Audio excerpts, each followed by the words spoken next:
Catherine Heenan. Tens of thousands of people expected to turn out tomorrow morning in San Francisco for the 100th anniversary of the 1906 earthquake and fire.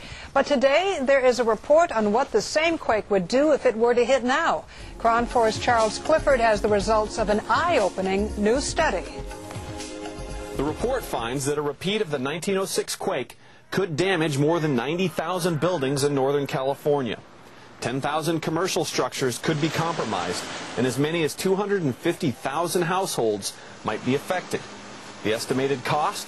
$120 billion, and that's just from the quake. The fact that we already have a housing shortage and a housing challenge in the Bay Area, to look at needing to house 250,000 households, we're probably going to need to look outside the region, and that has a major impact on businesses in the area as well. If businesses are able to stay functional but they lose their people because people have no place to stay, then that's going to affect the economy. Besides damaged buildings, there will also be loss of life.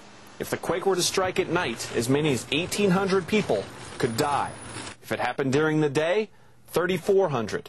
Mostly because the buildings we work in aren't as safe as the ones we live in. Structures built after the 1970s are considered to be safe, but the report shows that older, unreinforced masonry and concrete structures are still the biggest concern. Today, they make up only about 5% of the Bay Area's buildings, but could account for nearly all losses of life and property after a big quake. The report goes on to say that a huge fire, like the one after 1906, is possible. Fire could damage an additional 5 to 15% of buildings and cause more deaths. Transportation and utilities disruption could add another 15% onto the cost. And taking into account all possible elements, the price tag of another 1906 type earthquake could be more than $150 billion.